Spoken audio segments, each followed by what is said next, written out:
అన్న నమస్తే అన్న. నమస్తే అన్న. ఏం పేరు? నా పేరు వాజిద్ మియా. ఏం చేస్తుంటావు?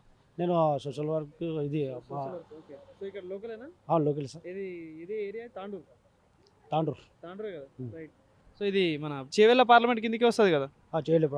రైట్. అన్న ఇప్పుడు తెలంగాణలో 17 స్థానాలు ఉన్నాయి, ఏది పార్లమెంట్ స్థానాలు. So MP.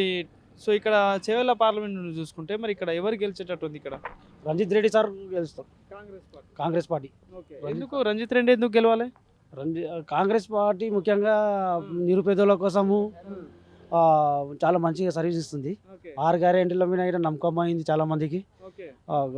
గత ప్రభుత్వం సెంట్రల్లో బీజేపీ ఉండే, బీజేపీ వల్ల నిరుపేదలు బతకలేని పరిస్థితి అయింది.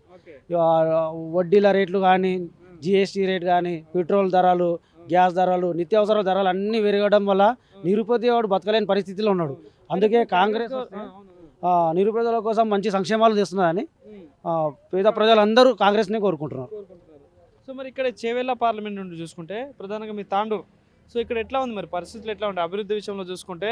గత ప్రభుత్వం హయాంలో ఏమైనా అభివృద్ధి జరిగిందా? మరి గతంలో ఈ రంజిత్ రెడ్డి కూడా ఇక్కడ ఎంపీగా ఉండే కదా, ఏమైనా చేసిండా పనులు? రంజిత్ రెడ్డి సార్ పబ్లిక్లో ఉన్నారు, 24 అవర్స్ ఉన్నారు. కోవిడ్ టైంలో అయితే సార్ మంచి సర్వీస్ ఇచ్చిండు. హాస్పిటల్లో కానీ కోవిడ్ కిట్లు ఇవ్వడము, ఇక్కడ విద్యార్థులకు టీవీలు కావాలని సౌకర్యం కల్పించడము. రంజిత్ రెడ్డి సార్ వ్యక్తిగతంగా చాలా సర్వీస్ ఇచ్చిండు. సోషల్ వర్కర్ సార్, యాక్చువల్గా మంచి పనిచేసే వ్యక్తి, చాలా హార్డ్ వర్కర్. అంటే ఎట్లా ఉంటుంది ప్రజల పట్ల, ఎట్లా ఉంటారు? ఎందుకంటే ఇప్పుడు ఎప్పుడైనా సమస్యలకు వెళ్తుంటారు కదా మీరు, సో స్పందన బాగానే ఉంటుందా సార్ది స్పందన బాగుంది. 24 గంటలు సార్ సర్వీస్లోనే ఉంటారు. ఎప్పుడు ఏం కావాలమ్మా మీకు అని అడుగుతారు సార్. ఎందుకంటే మేము కలిసిమెలిసి ఉంటాడు సార్. ఈ విద్యార్థికి కావాలంట, వీళ్ళకి ఇది సార్ సమస్య, ఆరోగ్య ప్రాబ్లం ఉంది అంటే మంచిదమ్మా నేను ఉన్నా చేస్తా అని భరోసా చేస్తాడు సార్. ఖచ్చితంగా నెరవేరుస్తాడు. బీజేపీ నుండి కొండా విశ్వేశ్వర రెడ్డి ఉన్నాడు, మళ్ళీ ఇంకోటి టీఆర్ఎస్ నుండి జ్ఞానేశ్వర్ గారు ఉన్నారు. సో మరి ఎట్లా ఉంటుంది? వీళ్ళకి ఏమైనా ఛాన్స్ ఉంటుంది ఈసారి? కొండా విశ్వేశ్వర రెడ్డి సారు గతంలో ఎంపీ ఉన్నప్పుడు ఆయన పబ్లిక్లో లేడు సార్. ఎందుకంటే ఆయన కొండలు గుట్టలు ఎక్కడము, మా కోట్పల్లి ప్రాజెక్ట్ అని ఉంది, ప్రాజెక్ట్ దగ్గర ఇప్పుడు స్విమ్మింగ్ చేయడము, సైకిల్ తొక్కడము, ఆయన వారికి వ్యక్తిగతంగా పబ్లిసిటీ, ఆయన పబ్లిసిటీ తప్ప సర్వీస్లో లేడు, పబ్లిక్ సర్వీస్లో లేడు ఆయన.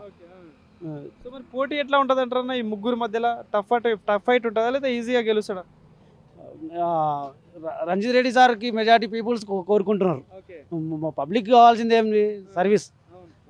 నిరుపేదలకు కావాల్సింది సమస్యలు పరిష్కారం చేసే వ్యక్తి కావాలి. మీ తాండూరు నుండి ఎంత మెజారిటీ రావచ్చు మరి? 20-25,000 వరకు రావచ్చు. ఓకే అన్న, థ్యాంక్ యూ.